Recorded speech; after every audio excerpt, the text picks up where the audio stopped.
Olá, sejam todos muito bem-vindos ao primeiro simpósio acadêmico de Fisiologia aplicada à Odontologia, Olhares Integrados para a Saúde Bucal Plena, da UPE. Neste trabalho, nós iremos falar sobre a importância da preservação da dentição decídua e as suas repercussões fisiológicas na dimensão vertical e na dentição permanente.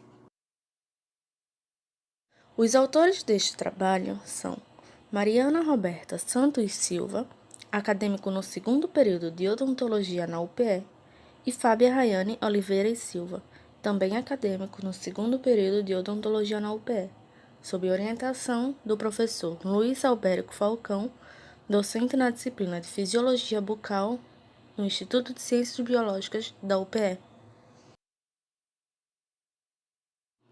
No ventre materno, nós encontramos o feto ainda em seu processo de amadurecimento. Ainda nessa fase de desenvolvimento intrauterino do feto, o primeiro processo de dentição humana já tem a sua formação iniciada.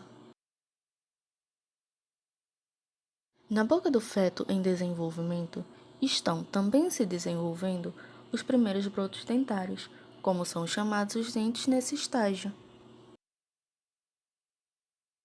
Os brotos dentários passam ainda por diversos ciclos de desenvolvimento, até que se forme o elemento dentário propriamente dito, para que, posteriormente, possa ocorrer o seu irrompimento na cavidade bucal. A erupção do primeiro elemento dentário na fase da infância acontece entre o 6º e o 10º mês de vida, dando assim início ao período da dentição decídua.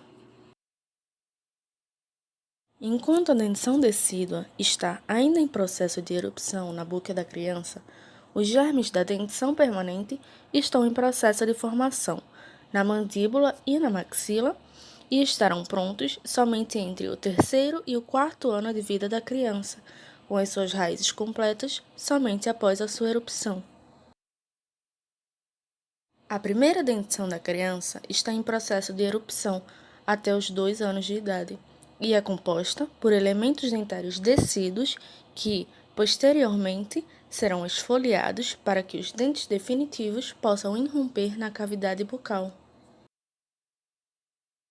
Os dentes de leite, como são popularmente conhecidos, são em número de 20, sendo eles os incisivos centrais, os incisivos laterais, os caninos, os primeiros molares e os segundos molares decíduos.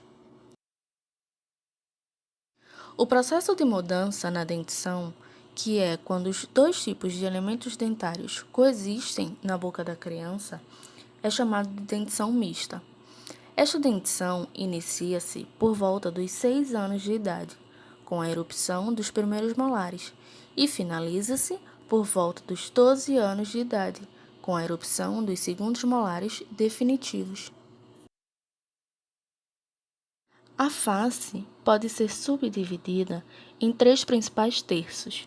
São eles: o terço superior, que contém a testa e as sobrancelhas, o terço médio, contendo os olhos, as pálpebras, o nariz e as maçãs do rosto, e o terço inferior, contendo a boca, o mento ou queixo, como é popularmente conhecido, as bochechas e a mandíbula. A dimensão vertical de repouso refere-se ao paciente em estado de repouso fisiológico, que trata-se do repouso mandibular, em que os maxilares encontram-se ligeiramente mais distantes verticalmente. Ela é dada por meio da igualdade da distância da base do nariz à base do mento e a distância da comissura palpebral, que é a linha que passa pelas pupilas, à comissura labial, que é a linha que passa pelos lábios. Um outro conceito refere-se ao de dimensão vertical de oclusão, que trata-se de uma medida que estabelece a relação entre a maxila e a mandíbula, quando os dentes posteriores seja do arco superior ou do arco inferior, estão ocluídos. A dimensão vertical de oclusão é medida através de uma síntese de distintos métodos, levando a somente uma medida. Um rosto com a dimensão vertical aumentada ou diminuída pode trazer danos permanentes ou passíveis de recuperação para o paciente, relacionados principalmente com a função mastigatória, com a função muscular, com a função articular e com a estética do indivíduo. A sua alteração com relação à diminuição é mais comum e pode estar relacionada principalmente com o desgaste ou com a ausência dos elementos dentários do arco superior ou do arco inferior. A dentição decídua exerce papel fundamental na cavidade bucal.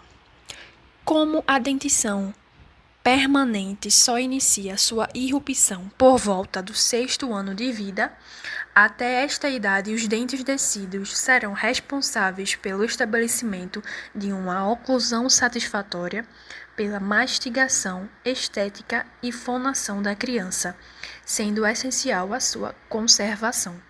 Além disso, a dentição decídua é importante para o desenvolvimento dos ossos e músculos da face, servindo de guia para os dentes permanentes irromperem em suas posições corretas. A transição da dentição decídua para a permanente deve acontecer de forma ordenada para o desenvolvimento normal de uma oclusão balanceada e bem alinhada, pois mesmo permanecendo por pouco tempo na cavidade bucal, os dentes decíduos são tidos como excelentes mantenedores de espaço naturais e podem evitar problemas como a diminuição do perímetro do arco, as migrações dentárias, a perda de espaço, entre outros, os quais contribuem para uma oclusão em desequilíbrio. Na fonação, os dentes desempenham função importante para a pronúncia de certas consoantes, denominadas dentais, cuja expressão requer o apoio da língua ou do lábio de encontro com o arco dental. A ausência de dentes pode modificar tanto a pronúncia das palavras como o timbre da voz. Em relação à função estética, os dentes servem de apoio para os lábios e bochechas, e isto mantém o contorno da face e garante a formação dos traços fisionômicos. Todos os dentes possuem funções específicas na mastigação dos alimentos durante a dentição decídua. Os incisivos cortam o alimento, os caninos perfuram e rompem, e os molares moem e trituram. A literatura descreve uma situação ideal de mastigação como um padrão bilateral alternado com os lábios ocluídos e movimentos mandibulares rotatórios. Os segundos molares decíduos assumem um papel de fundamental importância durante a dentição mista, pois eles vão ditar o posicionamento do primeiro molar permanente. Com isso, a perda desses dentes pode acarretar na desarmonia do desenvolvimento oclusal. Os procedimentos odontológicos contemporâneos recomendam que as condutas profissionais devem ter abordagem conservadora, promovendo a manutenção dos dentes nas arcadas dentárias, devido à sua relação direta com a qualidade de vida das pessoas. No entanto, as perdas e extrações dentárias ainda são muito frequentes e têm como principal fator etiológico a cárie dentária. Quando essas perdas precoces acontecem na dentição decídua, os prejuízos podem se estender à dentição permanente e podem interferir no desenvolvimento dos tecidos ósseos e musculares da face e, desta forma, contribuir para o estabelecimento de má oclusão. Quando 2 ou mais molares descidos são perdidos precocemente, além do efeito de inclinação dentária, pode ocorrer mordida cruzada posterior acomodativa, em que, devido à falta de apoio posterior, a mandíbula é mantida numa posição que forneça uma função oclusal adaptativa. Com isso, pode haver alterações nas posições finais dos dentes permanentes, no crescimento dos ossos da face, no desenvolvimento da musculatura e na articulação temporomandibular. Nesta imagem também evidenciamos a perda de dimensão vertical. O primeiro senso de dimensão vertical é dado pela oclusão dos primeiros molares descidos e o primeiro levante da dimensão vertical é estabelecido pela erupção e oclusão dos segundos molares descidos. O segundo levante na dimensão vertical é de responsabilidade dos primeiros molares permanentes. Se a dimensão vertical for perdida por perdas precoces na dentição decídua, devem-se buscar condições clínicas para a recuperação desta dimensão perdida antes da erupção dos primeiros molares permanentes, a fim de evitar danos maiores. Alguns fatores podem alterar a dimensão vertical da face. Como já foi dito, a perda precoce de molares descidos pode alterar a dimensão vertical, pois haverá perda da estabilidade oclusal posterior. Hábitos parafuncionais, como o bruxismo, também podem alterar a dimensão vertical por causa do excessivo desgaste dentário. Além de tratamentos ortodônticos e desordens na articulação temporomandibular. Os danos ocasionados pelas alterações na dimensão vertical são diversos e, de uma maneira geral, estão relacionados com problemas estéticos, fonéticos, dentais, de deglutição, musculares, articulares, posturais e no periodonto.